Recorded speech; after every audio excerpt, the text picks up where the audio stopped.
The thing I'm most excited about is that when it comes to innovation, and particularly advertising and media, innovation is really helpful when you're making a film, if you can use visual effects or tech in a certain way to solve a creative problem. In the world of commercial advertising, innovation is usually only used to generate stunts and PR headlines.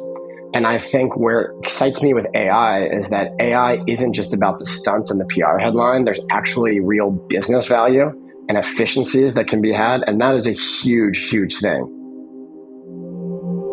From innovating custom AI solutions in advertising since 2016 to revolutionizing how brands create content at the speed of culture, meet Dustin Callif.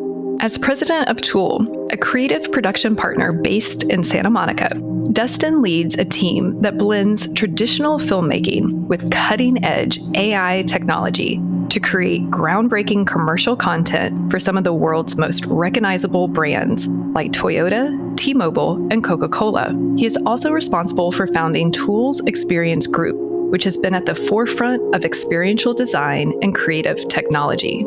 Dustin's projects have been recognized with over 1,000 awards, including 2 Emmys, a Cannes Lions Palme d'Or, and honors from the Webby Awards, the Clios, One Show, South by Southwest, and many more. In addition to being a Forbes contributor on AI and advertising, Dustin is also a sought-after advertising judge and speaker, gracing the stages at conferences like South by Southwest, Collision, Cannes Advertising Festival, and more.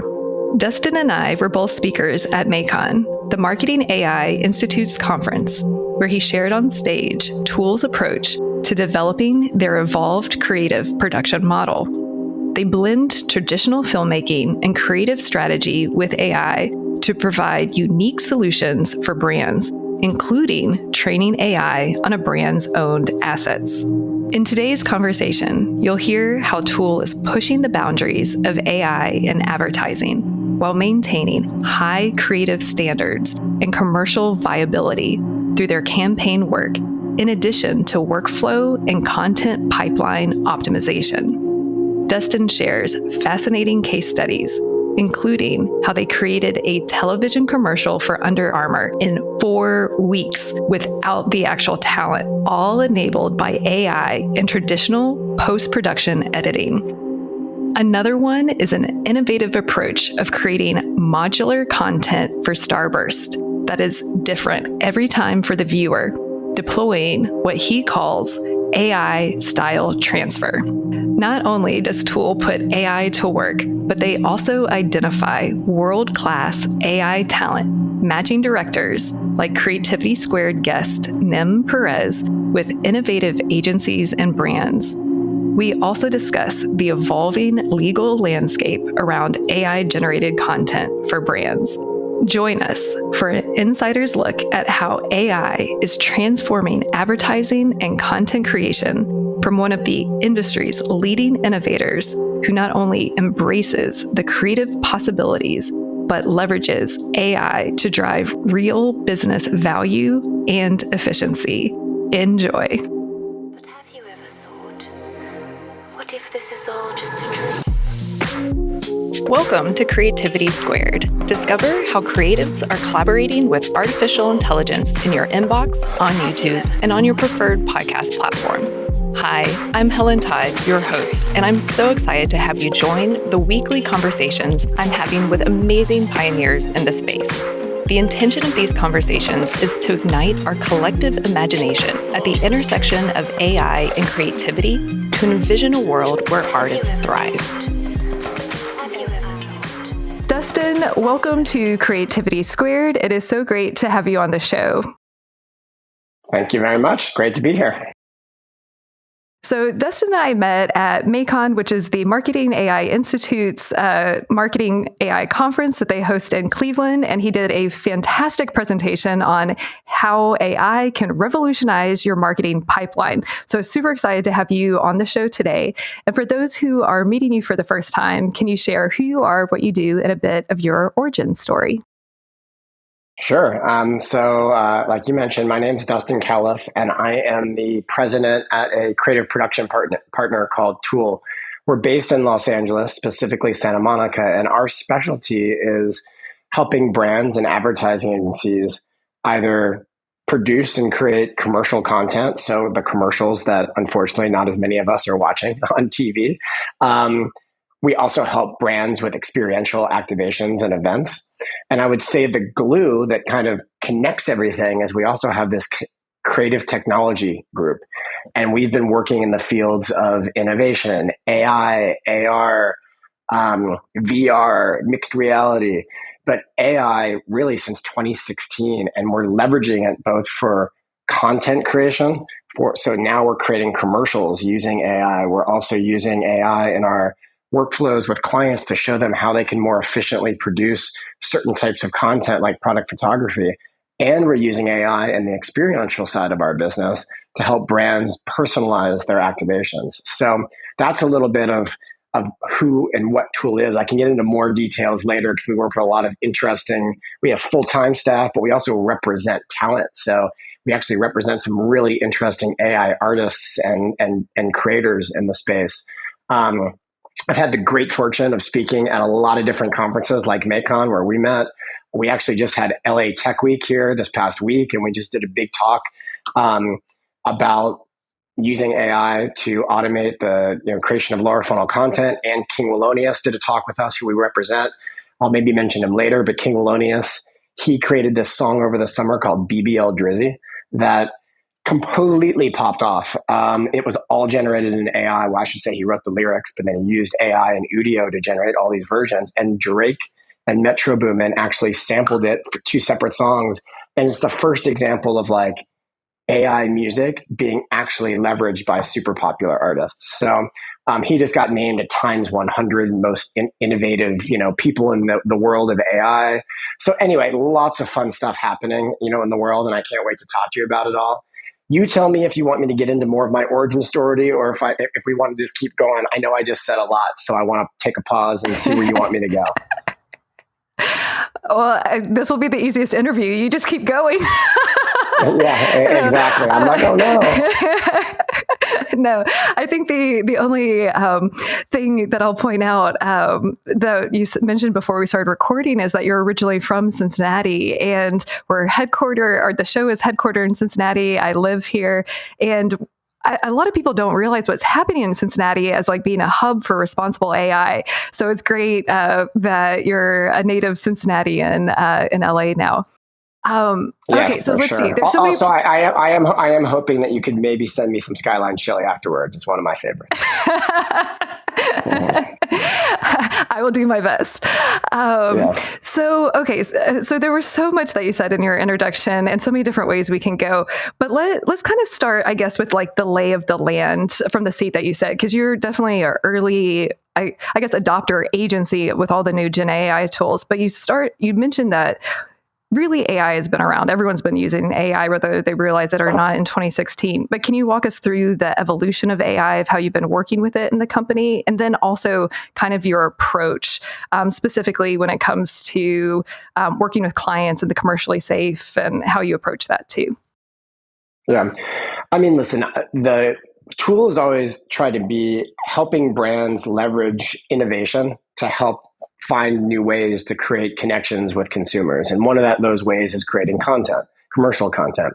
So in like 2016, AI was just one of many technologies that we were exploring and how we could innovate and help brands stand out from their competitors. And back in 2016, we were using AI. It was really bespoke. Like we were creating custom programs using natural language processing and using computer vision. And there was no chat GPT, obviously. There was no Midjourney. There was nothing out there. So we were custom coding this stuff each time. And I would say it was in this era of what I call like predictive AI, where we were training on the patterns of data to then predict outcomes. And it was really fun what we were doing, but it was a lot of work. And I would say it was a lot of gobbledygook. I remember working on a project with Toyota where the project was to train on like 20 headlines that creative copywriters had written. And then we were using AI to train on that to then generate thousands of versions of those headlines so that when we were delivering the ad on Facebook, you could get a personalized version of that ad. And we were using AI to do more of the manual work and let the creative team only focus on the big headlines. But it took us 4 months to do that project. And even when we were doing it, there was so many outcomes that were just like, whoa, this is not good English that's coming out of this. Now, fast forward to now and ChatGPT and all the other LLMs and things that we have, it's crazy that we were even thinking about doing that back then. But now everything's getting to the point where like the things that we had in our minds and the things that we wanted to do, we're now we can do them, or we're on the cusp of being able to do them. And that's where we've gotten to this era of generative AI, which all happened in roughly the summer of 2022. And I'm sure your audience who talks a lot about AI, but generative AI meaning the ability to use AI to generate images, video, audio, all of those things, text. That's where we are now. And that's where it's really exciting for a company like us who's been at the intersection of content creation and creative technology to really bring that together. We're like, yes, we're at the moment where we can really leverage this in a smart way for the marketing community. And what about this moment in time are you most excited about? You just teed it up, but there's so many fun tools and possibilities. What about the generative AI moment excites you the most? Oh, that's a great question.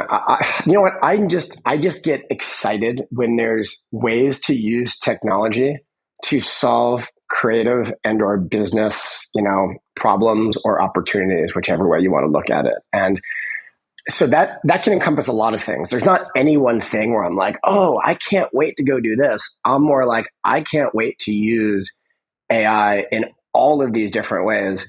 And I would say the thing I'm most excited about is that when it comes to innovation and particularly advertising and media, innovation is really helpful when you're making a film if you can use visual effects or tech in a certain way to solve a creative problem.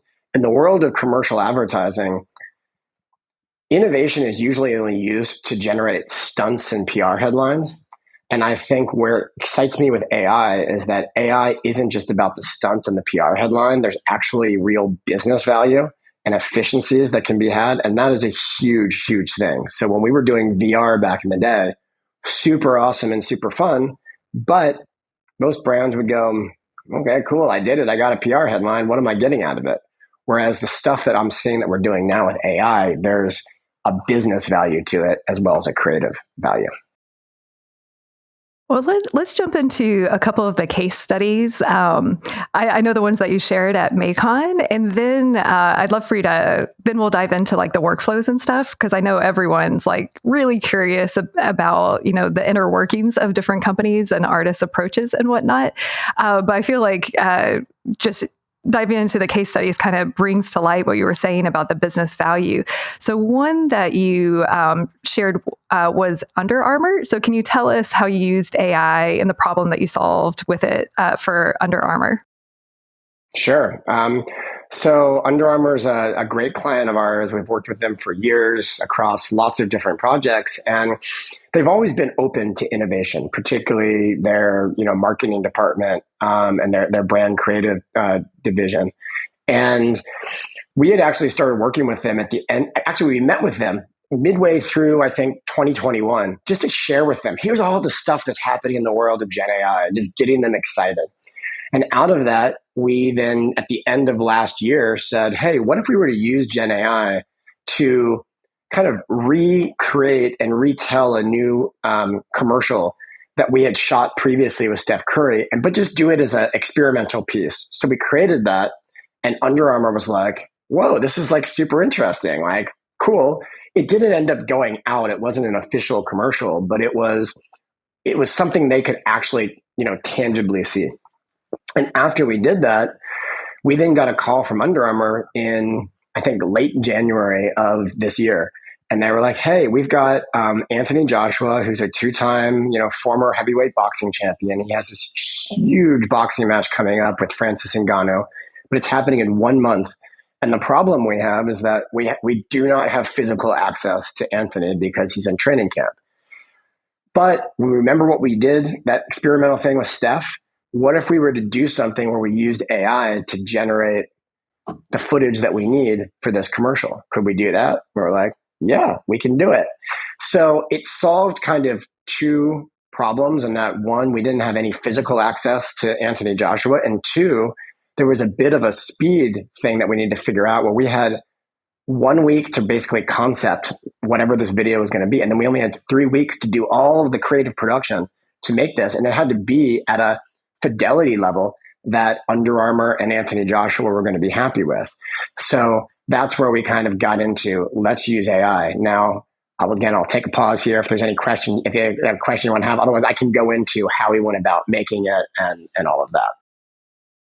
Yeah, no, I would love for you to continue, because I remember you saying like that Anthony was actually appreciative that you weren't interrupting his like training. So it was a benefit to him too, to be able to, I'm assuming that he got licensed and paid for the commercial, but it didn't interrupt his training. So yeah, please continue. Yeah, your memory is good. I'm surprised you're remembering some of the things we talked about. That went around. That was like a month ago at least, or even longer.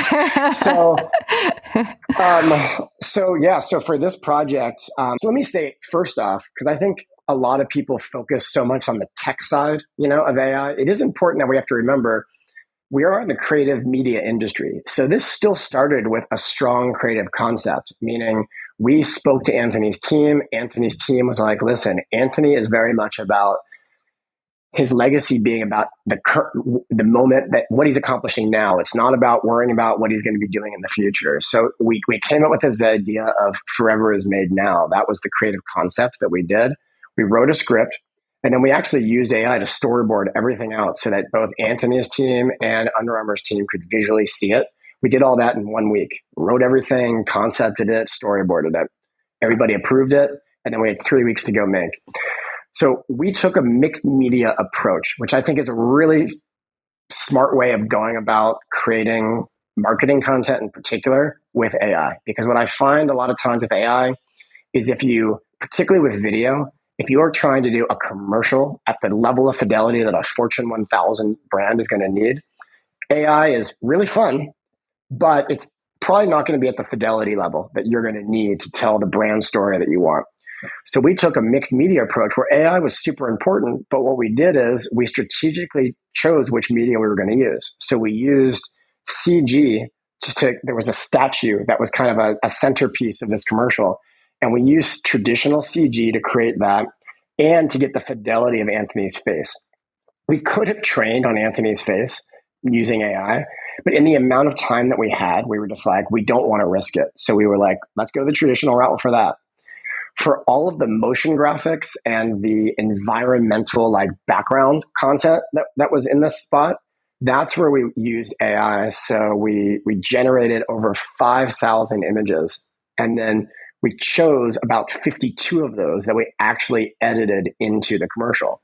Now, that was still a big part of that 52 shots were a big portion of what we used, meaning to help tell the story. And I like to tell people, I think I mentioned this at the conference, is that my company gets involved a lot in getting behind the camera and shooting commercial content. It's sort of like getting behind the camera. We'll usually shoot for 10 or 12-hour days.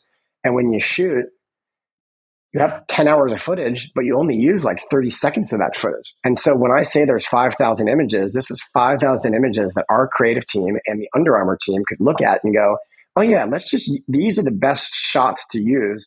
So it's a very similar kind of thing. You're just happen to be creating the footage in AI versus shooting the footage with the camera. And then the third part of the mixed media was we actually used some pre-existing commercial footage that Under Armour owned of Anthony Joshua in a boxing ring. And we needed that to just establish so that if somebody's not familiar with Anthony, they would understand oh yeah, Anthony is a boxer. So then we edited that all together with a traditional editorial route. AI again was used for some of the motion graphics and the footage. And that's how we created this 60-second spot that was kind of a landmark project, in at least the advertising industry, of just being one of the first examples of a prominent brand using AI and doing it at a fidelity level that I think people were like, whoa, you can use AI to create commercial content. The one other quick thing I'll share is a lot of people are amazed with the voiceover. The voiceover is all generated in AI using 11 Labs. And how we went about doing that is we trained on the tonality of Anthony Joshua's voice. That's really what we have found to be the secret sauce when you're creating an AI voice is you get, a piece of source footage that matches the tonality of what it is you're looking to do, and then you train on it. And that's what we shared with Anthony's team. We had full permission, from Anthony and his team. And we were like, do you want to use this?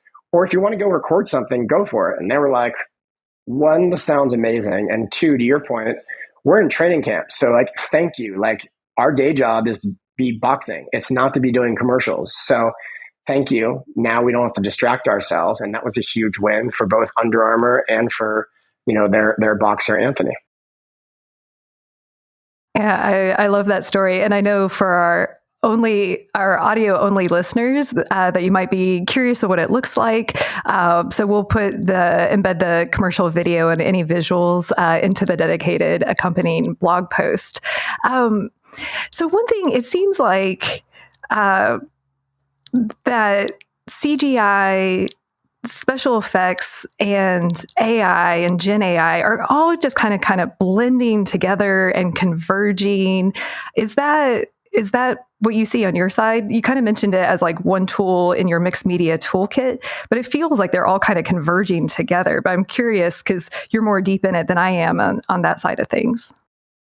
Yeah, I mean, listen, there's yes, it is absolutely all converging, and you're seeing things where even just in Photoshop, the amount of AI features, in painting and all these other things that you can do, autofill, they're all within inside of Photoshop now. And so there's all these things that are coming together, and it's just allowing you to do certain things in a different way than you did before, like we quite honestly have done throughout time. You know what I mean?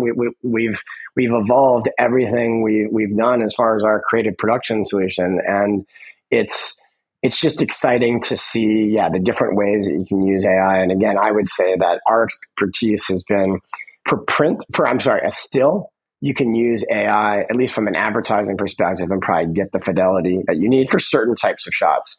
For video, we're not quite there yet. It needs to be a more mixed media approach. Maybe in a year, 2 years, there'll be the ability to 100% generate an ad in an AI video platform, but it is not there right now. And I mentioned the question commercially safe because, I would never recommend someone using a DALL-E image for a final brand asset just because the courts are determining the copyright issues and whatnot. Yep. But it sounds like everything you do is custom and that you've also built your own toolkit for brands. So I was wondering if you would walk us through your approach in that way, because I think your toolkit is really, cutting edge and interesting. Well, there's two different things that I'll mention to that question. So one is, what we found successful while there's still all this murkiness in the courts around copyright and ownership and all that sort of stuff is our success has been in helping a brand train on owned assets, meaning taking licensed assets from a Getty library or an Adobe generated. And these are specifically the approved images that are also permitted for use with AI. And we will help train on the styles of that to generate new content. Or it's working with a brand to actually take their owned images and music and then training on that to then allow us to generate, multiple versions, which is somewhat similar to something we did for Coca-Cola, for example, for an experiential activation. So that's kind of how our success has been in helping legal teams kind of guide this and go, you know what, we're comfortable because we're showing reasonable precaution and the imagery. We're not just ripping this off from anybody. We're making sure that it's owned, that it's licensed, and then training. And I think that's where everybody goes, okay, it's documented. This seems like, a responsible way of going about doing this. Toolkit is a piece of software that Tool has created over the years that actually we've refined, meaning we use it a little bit in some of our projects, but actually what it specifically is focused on is helping a brand train on its DNA, the visual style of a brand, the photography style, the products that it has, and generating and replicating that in an AI. And by doing that, you can then use that in a workflow to allow yourself to automate like the creation of product photography and social media content. I'm not talking videos here. Toolkit is more for static images. Down the line, it might be video. But what we have found is that a lot of the AI software and fine tuning and style auras and things like that that are out there, it's hard to match the fidelity level of a brand's photography style and their product. And when you can't do that, you can't be 80% of the way there. You have to be 100% of the way there. And that's just how it is, you know, in advertising, particularly if you're working with like a Fortune 1000 brand. So that is where our expertise comes in, having been doing this for such a long time.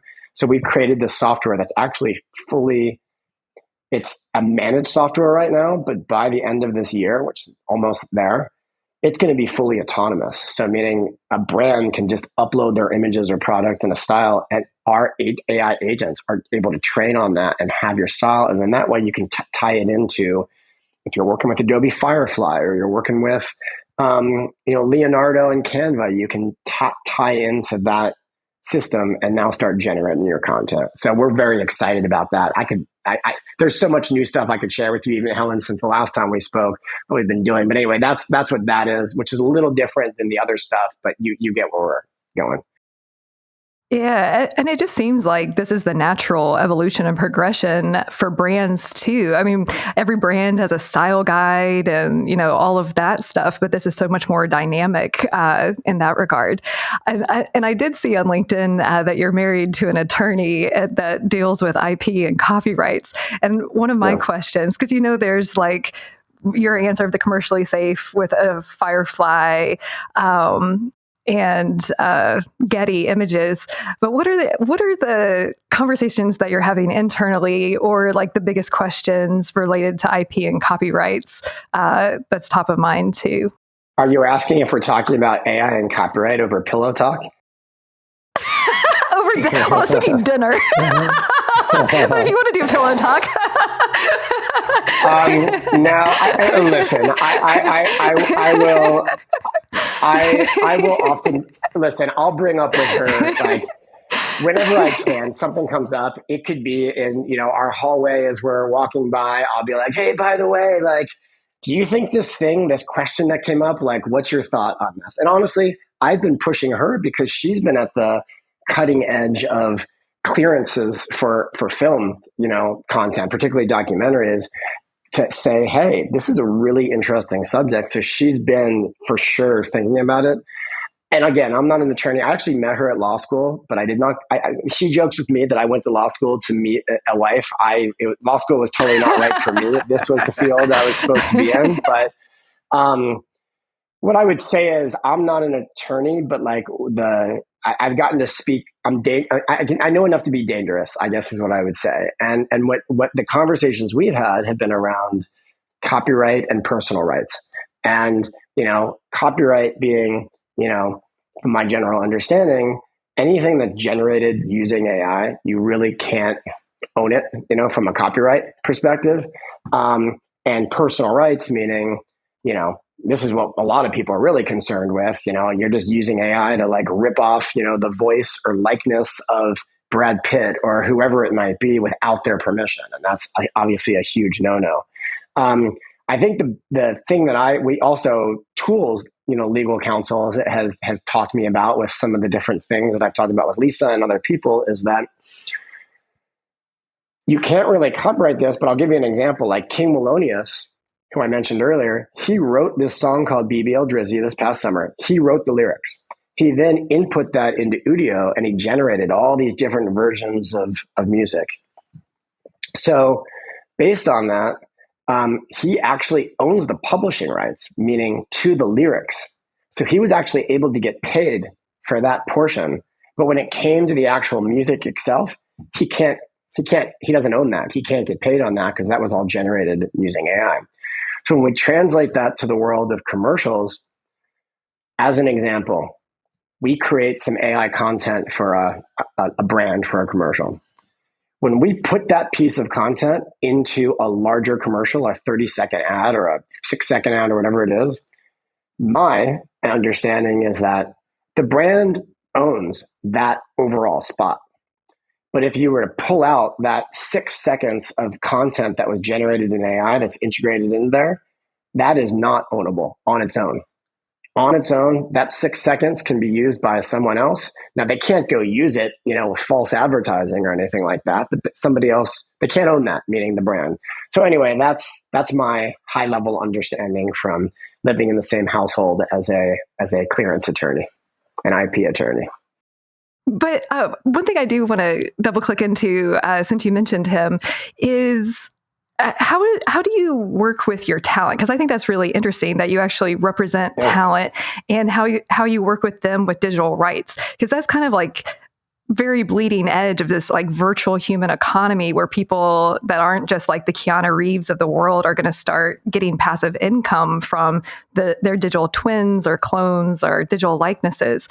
So yeah, walk me through how you're working with the AI artists, or I guess how you work with AI artists. Yeah. Well, the way our approach is, I've always looked at things as you have to, we have our core team. We have creative directors and technologists and producers, and we have amazingly talented people. But there are so many talented people out in the world. I don't want to be limited just by our full-time staff. So our model has been people come to us because we're on the cutting edge and because we have the best talent. And best talent means not just within the walls of Tool, but also, can I find the best talent in the world that I think is doing crazy cool stuff in the world of AI, but also can be used for storytelling, brand storytelling.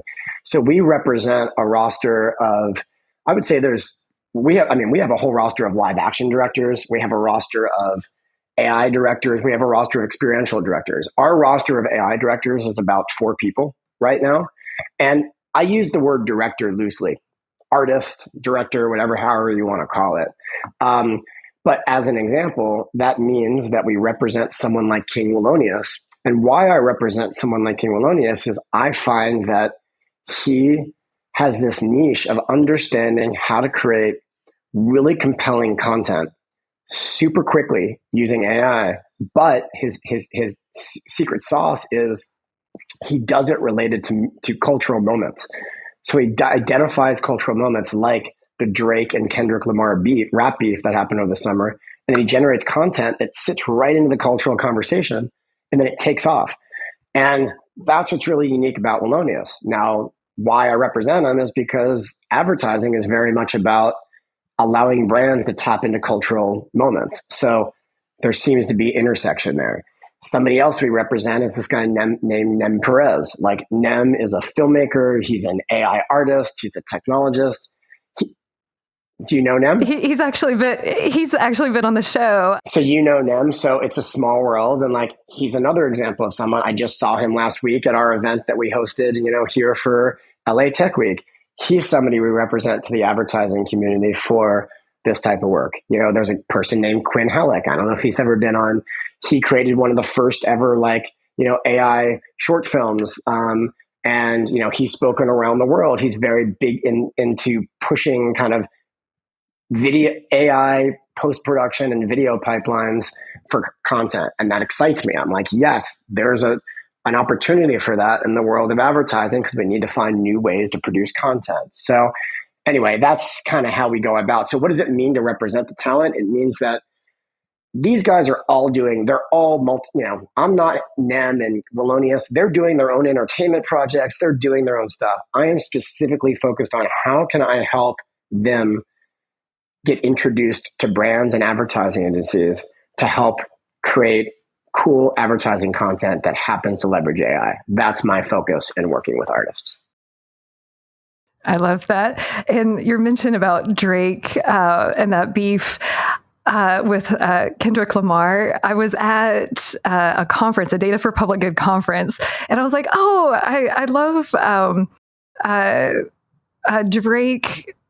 He, in the sense of he tapped into the internet memification so well. And I forget the name of the song, but in that music video where he was in a box and just like did all those funky moves that he knew that the internet would blow up. Yeah. And one of the young college students there was like, no, Helen, you have to know about the Kendrick Lamar beef, and like filled me in. So I'm not in the Drake camp anymore.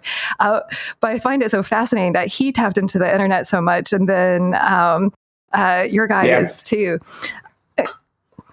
But one of the things that you've mentioned a bit just in conversation and focus a lot on your MAICON presentation is the actual workflows and methodology. Could you walk us through how you think about that at Tool 2?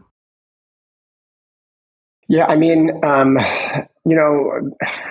it's a complex question, because I think that really what we've challenged ourselves is we should be evaluating how we can use AI, if there's even a purpose for AI in any kind of opportunity we're seeing for a project. Meaning, for a live action commercial project, if there's a lot of visual effects, is there one shot instead of doing traditional visual effects that we could use AI to like do, so that we can put more money into other areas of the production?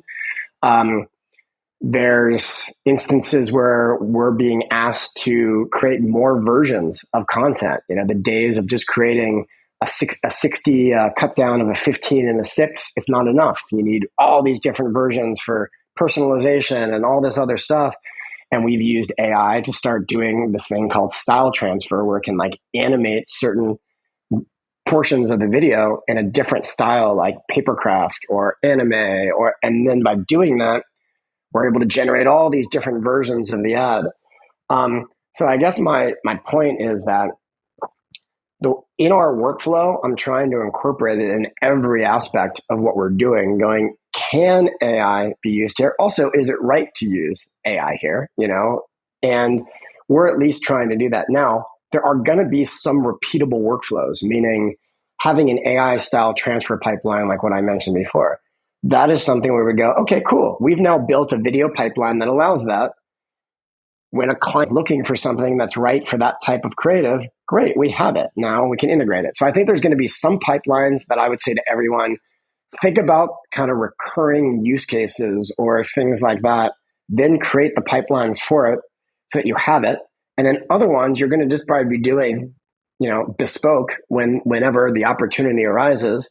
So that's kind of how we've been approaching it. And I got to say, we're even using AI in our accounting department. Like we're using AI to like, we actually, there's a company that we use called Roll Credits, and it helps out with the production and financing. So meaning it takes so much time to do, expense reports and all this. Now I just snap a picture on my phone of the receipt, computer vision, and analyzes it. It auto matches it to the expense report.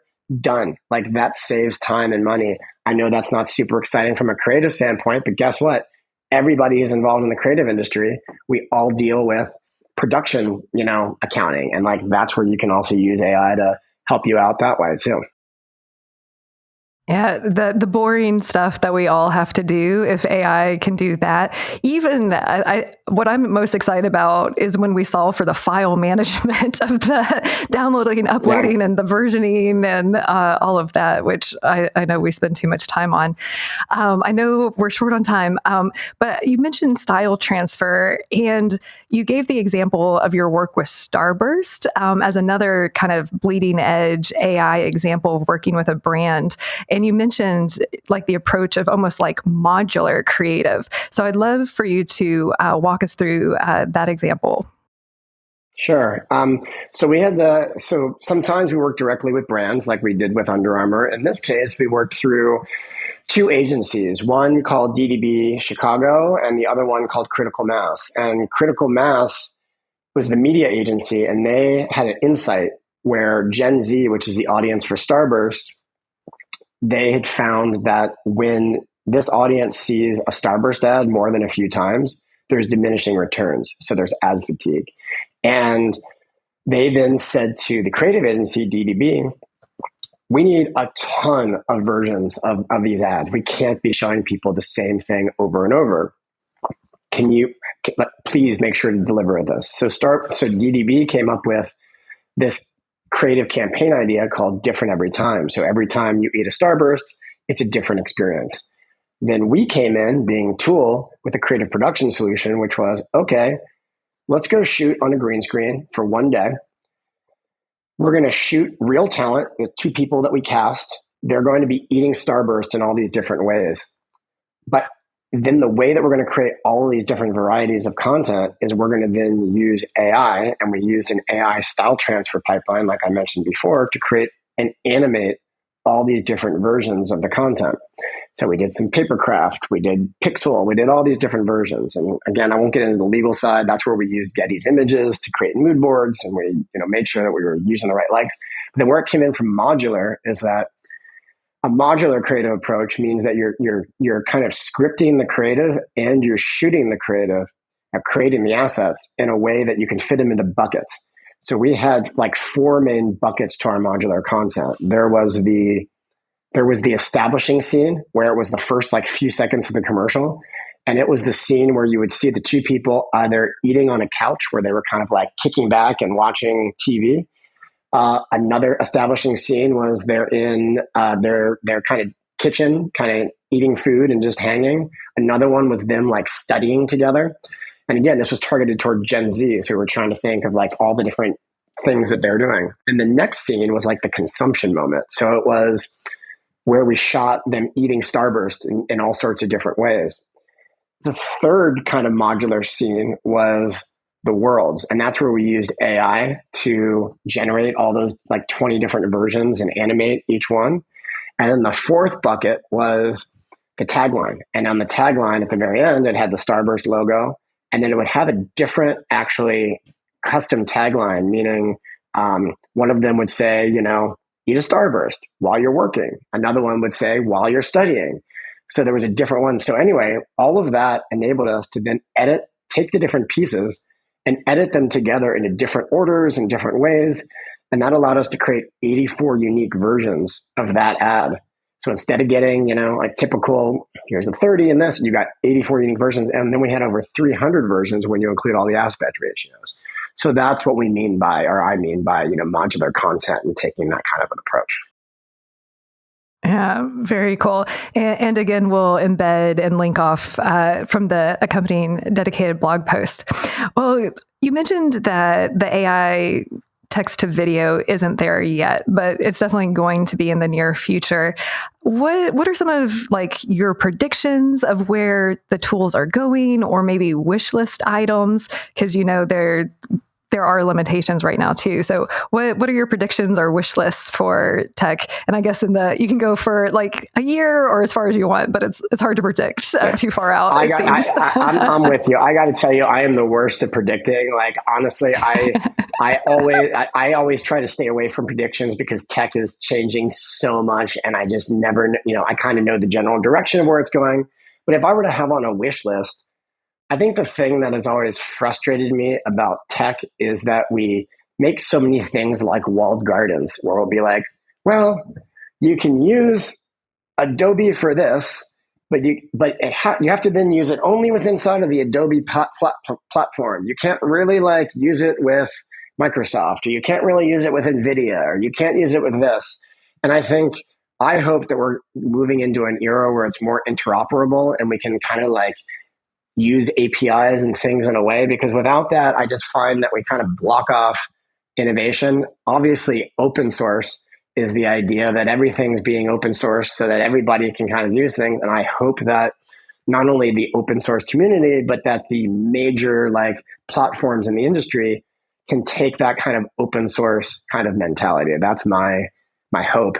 And I will also say too that like even at my company, Tool, we're trying to take an open source mindset to the stuff that we're doing. We're trying to share with people and educate, like, how are we going about making this stuff, showing on our pages, like, here's all the different ways that we went about, the pipeline and this and that, because we want people to understand that, AI doesn't have to be this big, bad, meany thing. It can be something that can actually be really helpful. But you have to be responsible with it for sure. But there's a lot of different things that you can do with it. I love that. I did a presentation yesterday called Farewell Information Age, Welcome to the Imagination Age. And one of the concepts that I put forward is to leave behind scarcity and really embrace an abundance mindset. And I think open source and that interoperability is part of that. And I love that you're like sharing. That was one thing that I really appreciated about your presentation. It's like the pie is big enough for everyone, and the future is collaborative in my mind. So I appreciate that. Okay, last question. If you want our viewers and listeners to remember one thing from our conversation or about the work that you do, what's that one thing that you'd like them to remember? I would like people to remember that there is craft in creating content with AI. I think a lot of people feel that AI is letting, there's a lack of craft in the content that we're creating. And again, I just remind people that, hell, even on that Under Armour project we worked on, there was 21 people who worked on it. Now, some people might go, well, where were the efficiencies in that? Well, there were efficiencies compared to going and traveling to, Saudi Arabia and having a film crew and all this other stuff go do it. But it's still like, I think strong creatives and strong storytellers are still going to be really important. Yes, are some of the roles in our world of creativity going to shift and change? Absolutely. That always has happened. And but I want people to understand that there can be a high level of craft. And we also shouldn't just be okay with crappy AI content. Now, listen, in some instances, people just want to create things super fast and fun. And honestly, if it's memeable and people have a good time, hey, more power to you. But I think that there is a friction happening right now between kind of some of the AI creative community and let's call it the traditional creative community on what is good enough, and I think that's obviously a subjective thing, but I think that I hope to be at a place where we're working with complete pros who are now having access to this amazing technology, and that's where I'm really excited about. Yeah, I think some people think you just push a button and then your whole idea comes to life with AI, and that is not the case at all. Well, Dustin, I could keep picking your brain all day, but I know it's Friday and you have a lot on your plate. So thank you so much for sharing your time and coming on the show. I thoroughly enjoyed your presentation at MAICON and excited to get to pick your brain today. So thank you. Well, super appreciate it, Helen. Thank you for having me. Happy Friday. And I don't know if you're a Cincinnati Bengals fan, but hooday. Hopefully you are. By default. Yes, exactly. Thank you for spending some time with us today. We're just getting started and would love your support. Subscribe to Creativity Squared on your preferred podcast platform and leave a review. It really helps. And I'd love to hear your feedback. What topics are you thinking about and want to dive into more? I invite you to visit creativitysquared.com to let me know. And while you're there, be sure to sign up for our free weekly newsletter so you can easily stay on top of all the latest news at the intersection of AI and creativity. Because it's so important to support artists, 10% of all revenue Creativity Squared generates will go to ArtsWave, a nationally recognized nonprofit that supports over 100 arts organizations. Become a premium newsletter subscriber or leave a tip on the website to support this project and ArtsWave. And premium newsletter subscribers will receive NFTs of episode cover art and more extras to say thank you for helping bring my dream to life. And a big, big thank you to everyone who's offered their time, energy, and encouragement and support so far. I really appreciate it from the bottom of my heart. This show is produced and made possible by the team at Play Audio Agency. Until next week, keep creating.